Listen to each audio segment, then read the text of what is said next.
इस वक़्त की सबसे बड़ी भर्ती सामने आ रही है, जो बिहार लोक सेवा आयोग द्वारा विद्यालय अध्यापक के कुल 1,70,461 पदों पर भर्ती होने जा रही हैं और बिहार लोक सेवा आयोग द्वारा जारी की गई विज्ञप्ति में अपन देखेंगे कि कौन से कैंडिडेट इस भर्ती में फॉर्म फिल कर सकते हैं या न्यूनतम आयु कितनी होनी चाहिए या इसका सिलेबस और पैटर्न देखेंगे और या फिर ये भी देखेंगे कि भी ये बिहार की अदरवाइज स्टेट के भी लोग फॉर्म फिल कर सकते हैं या नहीं कर सकते और कौन कौन से जो लेवल के अंदर कितनी पोस्ट हैं और कितने विषयों में ये अलग अलग यानी इनकी पोस्ट है। तो सारी तमाम जो जानकारी है इस विज्ञप्ति में देखेंगे। तो सबसे पहले जो अपन यहाँ पे देखते हैं कि प्रारंभिक विद्यालय में जो कक्षा 1 से 5 तक जो विद्यालय अध्यापक के लिए ये पोस्ट दी हुई हैं, उर्दू, बांग्ला और कुल मिलाकर यहाँ पे दी हुई हैं और कुल मिलाकर यहाँ पे कुल जो पोस्ट दी हुई हैं वो यहाँ पे देख लेना 79,943 जो पद ये हैं और कुल जो दिव्यांगों के लिए भी आरक्षित सीटें भी रखी गई यहाँ पे और यहाँ पे वीआई, डीडी या फिर ओएच या एमडी। तो यहाँ पे कुल मिलाकर ये प्रारंभिक विद्यालय के लिए विद्यालयों के लिए अध्यापकों के लिए ये इतनी सीटें हैं। यहाँ देखना यहाँ उसको वेतन है 25,000 स्टार्ट में मिलेंगे और इसके लिए प्रतिमाह और अनुमानीय भत्ते भी यहाँ पे मिलेंगे। इसके बाद माध्यमिक विद्यालय कक्षा 9 से 10 तक के विद्यालय अध्यापकों के लिए जो यहाँ पे कुल पद दिए हुए हैं और टोटल यहाँ पे जो पद हैं यहाँ आप देख सकते हैं कि 32,900 जो 16 जो पद हैं ये टोटली हैं और बाकी दिव्यांगों के लिए भी आरक्षित सीटें यहाँ पे रखी गई है। इसके बाद में तीसरा यहाँ का स्टैंडर्ड बना हुआ है। यहाँ उनको बने जो 31,000 रुपये प्रति माह मिलेगा और तीसरा स्टैंडर्ड ये बना हुआ है यहाँ पे उच्च माध्यमिक विद्यालय का कक्षा 11 से 12 तक प्रत्येक जो विषय हैं अलग अलग विषयों के अलग अलग यहाँ पे पोस्ट दी हुई हैं और यहाँ पे आप देख लेना कि यहाँ पे कुल कितने पद हैं। तो कुल जो पदों की संख्या है 57,602 पद हैं। इनके अलावा आरक्षित सीटों भी हैं और यहाँ के कुल जो वेतन मिलता है मिलने वाला है वो 32,000 इसमें स्पष्ट लिखा है इस विज्ञप्ति के अंदर। आगे देखना यहाँ पे ये भी लिखा हुआ है कि विद्यालय अध्यापक के पद पर नियुक्ति हेतु अनिवार्य अर्हता निम्नवत होगी। यहाँ पे लिखा हुआ है वह भारत का नागरिक होना चाहिए एवं बिहार राज्य का स्थायी निवासी होना चाहिए। विज्ञप्ति में तो ये लिखा है लेकिन 2 दिन पहले ये बिहार लोक सेवा आयोग द्वारा ये सामने आया और यहाँ का यहाँ पे एक विज्ञापन में ये स्पष्ट लिखा है कि भी अन्य राज्य के जो लोग हैं वो भी फॉर्म फिल कर सकते हैं। तो कुल मिलाकर बिहार के अलावा भी कोई भी स्टेट के हो वो भी फॉर्म फिल कर सकते हैं। तो आप निश्चित रहिए। इसके अलावा यहाँ पे लिखा हुआ है कि विद्यालय अध्यापक के पद पर नियुक्ति हेतु राष्ट्रीय अध्यापक शिक्षा परिषद द्वारा समय समय पर निर्धारित शैक्षणिक एवं प्रशैक्षणिक योग्यता धारित करता हो जो संप्रति निम्नवत है। तो ये यहाँ पे देखना है। सबसे पहले अपन देखेंगे कि भी कक्षा 1 से 5 तक जो अध्यापक बनने के लिए न्यूनतम योग्यता क्या होनी चाहिए। तो यहाँ पे स्पष्ट लिखा है कि न्यूनतम 50% अंकों के साथ आपकी 12वीं क्लास होनी चाहिए और जिसके साथ 2 वर्षीय आपके पास डिप्लोमा होना चाहिए। डिप्लोमा चाहे किसी के नाम से हो, जैसे बीटीसी हो या फिर डीएड हो या बीएसटीसी हो या फिर जेपीटी हो या फिर डीएलईडी हो। तो मतलब कुछ भी नाम हो लेकिन आपके पास 12वीं के बाद में 2 वर्षीय डिप्लोमा होना चाहिए। तो वो फॉर्म फिल कर सकते हैं कक्षा 1 से 5 तक। इसके अलावा यहाँ 45% अंकों के साथ उच्चतर जो माध्यमिक हैं उनके समकक्ष शिक्षा शास्त्री के द्वितीय वर्ष डिप्लोमा भी होना चाहिए और इसके अलावा यहाँ पे भी लिख रखा है कि शिक्षा शास्त्री विशेष शिक्षा के डिप्लोमा भी होने वाले वो भी अप्लाई कर सकते हैं। इसके साथ स्नातक तथा प्रारंभिक शिक्षा में द्वितीय वर्ष डिप्लोमा चाहे किसी भी नाम से हो तो वो भी फॉर्म फिल कर सकते हैं। ठीक है, तो ये आपके स्नातक होना चाहिए और द्वितीय वर्ष डिप्लोमा यानी किसी नाम से हो जाना जाता हो तो वो भी फॉर्म फिल कर सकते हैं। इसके अलावा न्यूनतम 55% अंकों के साथ समकक्ष ग्रेड के साथ स्नातकोत्तर और 3 वर्षीय यानी एकीकृत बीएड या फिर एमएड होना चाहिए तो वो भी फॉर्म फिल कर सकते हैं। तो कुल मिलाकर यहाँ पे मैं कहूँ कि भाई 1 से 5 तक अभ्यर्थी 12वीं के बाद में आपने जो भी द्विवर्षीय डिप्लोमा कर रखा है तो वो फॉर्म फिल कर सकते हैं, ठीक है। इसके बाद में कक्षा 9 से 10 तक, तो यहाँ पे स्पष्ट लिखा हुआ है कि आपको कम से कम 50% अंक के सहित किसी भी मान्यता प्राप्त विश्वविद्यालय में स्नातक होना चाहिए या स्नातकोत्तर होना चाहिए, दोनों में से एक होना चाहिए, ठीक है ना। और राष्ट्रीय अध्यापक शिक्षा परिषद से मान्यता प्राप्त संस्था से शिक्षा में क्या होना चाहिए, स्नातक, और स्नातक के साथ क्या होना चाहिए, बीएड भी होना चाहिए। तो कुल मिलाकर आपकी बीएड होनी चाहिए, वो ही फॉर्म फिल कर सकते हैं। इसके बाद में मैं बात करूं कक्षा 9 से 10 तक, और ये कक्षा 9 से 10 तक अध्यापक आवश्यक शैक्षणिक और प्रशिक्षण योग्यता के बारे में है। और कक्षा 9 से 10 तक यहाँ पे भी अलग अलग विषयों के अलग अलग दिए हुए हैं कि भी गणित की क्या होना चाहिए आपके पास। तो गणित में भी आपके पास भौतिक, इलेक्ट्रॉनिक, कंप्यूटर साइंस, रासायनिक विज्ञान, ये स्नातक में होना चाहिए आपके पास। और कोई 2 विषय स्नातक पर पठित हो, या फिर इंजीनियर में स्नातक जिसमें गणित की विशेष ज्ञाता हो। तो ये कुल मिलाकर ये इस प्रकार अलग अलग दिए हुए हैं। अब चलते हैं कक्षा 11 और 12 के विद्यालय अध्यापक के लिए सामान्य विषयों के लिए आवश्यक शैक्षणिक और प्रशिक्षण योग्यता क्या होनी चाहिए। इसके साथ योग्यता ये होनी चाहिए कि आपके 50% अंकों के साथ मान्यता प्राप्त विश्वविद्यालय में आपकी होनी चाहिए एमए या फिर एमकॉम या एमएससी होनी चाहिए, ठीक है ना। और राष्ट्रीय अध्यापक शिक्षा परिषद में मान्यता प्राप्त संस्था से शिक्षा से आपकी स्नातक के साथ बीएड भी होना कंपल्सरी है। तो ये कुल मिलाकर मैं कहूँ कि आपकी एमए या फिर आपके साथ बीएड भी होना जरूरी है। और यहाँ पे अलग अलग विषयों दिया हुआ है, और यहाँ पे आपको न्यूनतम निर्धारित अर्थात 5% छूट भी दी जाती है। और क्योंकि यहाँ पे स्नातक 3 वर्ष के एक ही करते बीएड या फिर एमएड भी होनी चाहिए। तो यहाँ पे देखिए इतनी पोस्ट है कक्षा 11 और 12 के लिए। यहाँ पे फिजिक्स है, केमिस्ट्री है, इकोनॉमिक्स है, कॉमर्स है, बायोलॉजी है और मैथ है। तो यहाँ पे आगे दिया हुआ है इसके लिए क्या क्या सब्जेक्ट आपके पास पोस्ट ग्रेजुएशन में होना चाहिए, तो ये आपको दिया हुआ है। कक्षा 11 से 12 तक कंप्यूटर विज्ञान विषय के लिए भी विद्यालय अध्यापक के लिए आवश्यक शैक्षणिक योग्यता क्या होना चाहिए।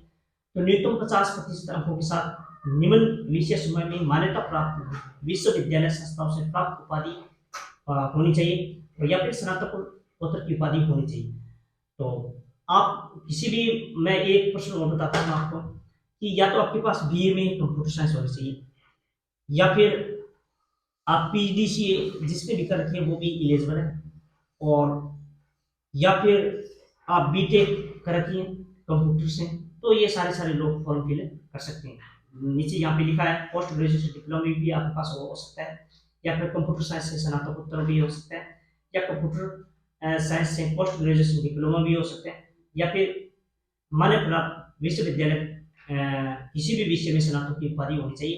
तो ये, या फिर सूचना एवं संचार प्रौद्योगिकी मंत्रालय के द्वारा मान्यता प्राप्त स्नातक की उपाधि आपके पास होना चाहिए, या फिर 3 वर्षीय कोर्स होना चाहिए आपके पास, कंप्यूटर से होना चाहिए। तो ये सारे फॉर्म फिल कर सकते हैं, ठीक है। इसके बाद में अगला वाणिज्य डिपार्टमेंट पर आप चेक कर लेना, ये इस प्रकार इनकी क्या क्या योग्यता रहेगी। और इसके बाद उर्दू वाले भी आप चेक कर लेना। अब आ जाता है यहाँ पे राज्य सरकार एवं केंद्र सरकार द्वारा समय समय पर आहूत शिक्षक पात्रता परीक्षा। तो यहाँ पे आपको या तो क्या होना चाहिए, प्रारंभिक शिक्षक के लिए सी टेट पेपर फर्स्ट, तथा या फिर बी टेट यानी पेपर फर्स्ट यानी आपके पास होना चाहिए। यानी कहने का अर्थ है सी टेट आपकी क्लियर होना चाहिए, या फिर बिहार की भी जो टेट है, या मैं कहूँ कि पात्रता परीक्षा है, वो भी आपकी कंप्लीट होना चाहिए। और माध्यमिक शिक्षा माध्यमिक विद्यालय के अध्यापकों के लिए वहाँ पे बिहार सरकार या बिहार लोक सेवा आयोग द्वारा सी सेट पेपर करवाती है, वो होना चाहिए। और उस माध्यमिक विद्यालय के अध्यापकों के लिए सी सेट पेपर सेकंड भी उत्तीर्ण होना चाहिए। तो ये आपकी क्या रहेगी, पहली पात्रता ये रहेगी, आपके पास ये है, तब ये आप फॉर्म फिल कर सकते हैं, अदरवाइज नहीं कर सकते हैं। यानी प्रारंभिक शिक्षक के लिए आपकी सी टेट होना चाहिए, और माध्यमिक शिक्षा विद्यालय के लिए आपको सेट होना चाहिए, और उच्च माध्यमिक विद्यालय के लिए भी आपको सेट पेपर सेकंड होना चाहिए, क्वालिफाई होना चाहिए, वो ही फॉर्म फिल कर सकते हैं। अब अपन ये देखेंगे कि भी ये फॉर्म कौन फिल कर सकता है। तो यहाँ पे आगे देखेंगे हाँ, ये लिखा हुआ है। आयु सीमा की अगर बात करें तो आयु सीमा, न्यूनतम आयु सीमा है 18 वर्ष। माध्यमिक उच्च माध्यमिक के विद्यालयों की न्यूनतम आयु है 21 वर्ष। और यहाँ पे कुल मिलाकर जो अधिकतम जो आयु है वो कुल मिलाकर 40 वर्ष मान सकते हैं। और कुल अलग अलग जो व्यक्तियों के लिए, जैसे पुरुषों के लिए अधिकतम आयु 37 वर्ष है। तो कुल मिलाकर यहाँ पे कुछ छूट भी दी जाती है। और आयु सीमा में छूट को कितनी दी जा सकती है, तो अधिकतम 10 वर्ष की छूट दी जा सकती है। और अलग अलग जो कैंडिडेटों की अलग अलग कैटेगरियों की जो आरक्षित है छूट देने के लिए, तो वो अलग अलग है। अब बात करते हैं, इस विज्ञप्ति में लिखा हुआ है कि भी लिखित परीक्षा वस्तुनिष्ठ आधार पर ये पेपर होगा आपका। यहाँ पे क्वेश्चनों की संख्या 100 होगी, जिसमें भाषा होगी। और 100 क्वेश्चन दो भाग में बांट सकते हैं। एक तो है 25 प्रश्न आएंगे जो इंग्लिश के होंगे, और सेकंड जो भाग है इसमें 75 प्रश्न आएंगे जो या तो आप हिंदी चूज करिए, या उर्दू चूज करिए, या बांग्ला चूज करिए, तीनों में से आपको एक भाषा चूज करनी है। इसके बाद में आपका सामान्य, ये तो सभी के लिए रहेगा, ठीक है ना। ये तो पेपर आएगा सभी प्रारंभिक से उच्च माध्यमिक विद्यालय सभी अध्यापकों के लिए, ये ठीक है ना, पहला पेपर। यानी इसमें 100 प्रश्न आएंगे, 100 में से 25% तो सभी के लिए इंग्लिश रहेगी, और 75% आपके लिए चूज करना है कि हिंदी लें, या फिर उर्दू लें, या फिर बंगाली भाषा लें, ठीक है। तो ये आपकी कॉमनली रहेगी। इसके बाद सामान्य अध्ययन। सामान्य अध्ययन में 120 प्रश्न आने वाले हैं, जो प्रारंभिक विद्यालय के अध्यापकों के लिए सभी विषय आ जाते हैं, जिसमें गणित है, मानसिक क्षमता परीक्षण है, सामान्य जागरूकता है, सामान्य विज्ञान, सामाजिक विज्ञान, या भारतीय राष्ट्रीय आंदोलन, भूगोल और पर्यावरण, कुल मिलाकर सभी यहाँ पे आ जाते हैं। विषय एवं सामान्य, यहाँ पे आप देखिए माध्यमिक विद्यालय अध्यापकों के लिए जो वर्ग 9 और 10 के लिए भी 120 क्वेश्चन आएंगे। और यहाँ पे भी भाग फर्स्ट और भाग सेकंड इसमें डिवाइड किया गया। और भाग फर्स्ट के अंदर 80 प्रश्न आएंगे, भाग सेकंड के अंदर 40। 80 में जो आने वाले हैं वो हिंदी, बांग्ला, उर्दू, संस्कृत, अरबी और फारसी, अंग्रेजी, विज्ञान, गणित व सामाजिक विज्ञान में आपको एक अपने को चुनाव करना है। और 40 वाले जो प्रश्न आएंगे ना, क्वेश्चन आएंगे, तो वहां पे आपको भी क्या करना है कि भी संस्कृत, अरबी, फारसी, अंग्रेजी, विज्ञान, गणित व सामाजिक विज्ञान, इनमें से आपको एक चूज करनी है, ठीक है ना। तो यहाँ पे देखिए भाग ए के अंदर हिंदी, बांग्ला और उर्दू में से एक चूज करनी है। और 40% यहाँ पे आपको इसके अलावा संस्कृत, अरबी, फारसी, अंग्रेजी, या फिर कहूँ कि विज्ञान, गणित, सामाजिक विज्ञान एक चूज करनी है। अब बात करें कि माध्यमिक विद्यालय के अध्यापकों के लिए जो कक्षा 11 से 12 तक जो आएगा वो 120 क्वेश्चन आएंगे। और 120 क्वेश्चन को इस तरह बांट सकते हैं कि 80 क्वेश्चन भाग ए के अंदर, वही सेम सिस्टम, और भाग 2 के अंदर 40 प्रश्न आएंगे, वही सिस्टम है, ठीक है ना। तो ये आपको ध्यान होना चाहिए। बाकी इंटरव्यू आपका नहीं लिया जाएगा। और इसके अलावा अपन मोस्ट इंपोर्टेंट बात जान लेते हैं।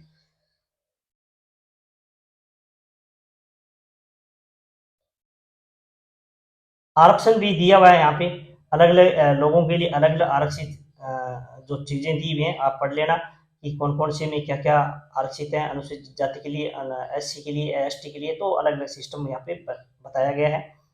और ईडब्ल्यूएस के लिए भी प्रमाण पत्र मान्य होगा। और इसके अलावा सारी डिटेल यहाँ पे दी हुई है ऑनलाइन आवेदन करने की, कि आप किस तरह आप आवेदन कर सकते हैं। और इसके अलावा पूरा डिटेल दिया हुआ है यहाँ पे। अब आता है कि फॉर्म ये फिल कब कर सकते हैं। तो ऑनलाइन आवेदन प्रारंभ करने की जो तिथि है वो 15/6/2023 है। और ऑनलाइन आवेदन भरने की अंतिम तिथि है वो 12/7/2023 है। तो कुल मिलाकर आप फॉर्म फिल कर सकते हैं। और बेहिचक आपकी सीटी कंप्लीट होनी चाहिए, तो वो भी फॉर्म फिल कर सकते हैं। तो एक सिस्टम और बना दिया बिहार लोक सेवा आयोग ने कि भी स्टेट जो टेट है किसी नाम से जानी जाती हैं, वो भी फॉर्म फिल कर सकता है। तो ये सारी सारी यहाँ पे इस विज्ञप्ति में दी हुई हैं, और आप इसको चेक कर लेना। और यहाँ पे पूरा पूरा डिटेल लिखा हुआ है यहाँ पे। और इस विज्ञप्ति में ये लास्ट में ये लिखा हुआ है कि आवेदन प्रारंभ करने की जो तिथि है 15/6/2023, ऑफलाइन आवेदन करने की जो तिथि है वो 12/7/2023 23। तो ऑनलाइन आवेदन अंतिम तिथि और प्रारंभिक जो तिथि है वो सारी यहाँ पे दी गई। तो इस विज्ञप्ति में बस मोस्ट इंपॉर्टेंट बातें इतनी हैं जो लिखी हुई है, जो मैंने आपको ऑलरेडी बता दी। और थैंक यू, धन्यवाद।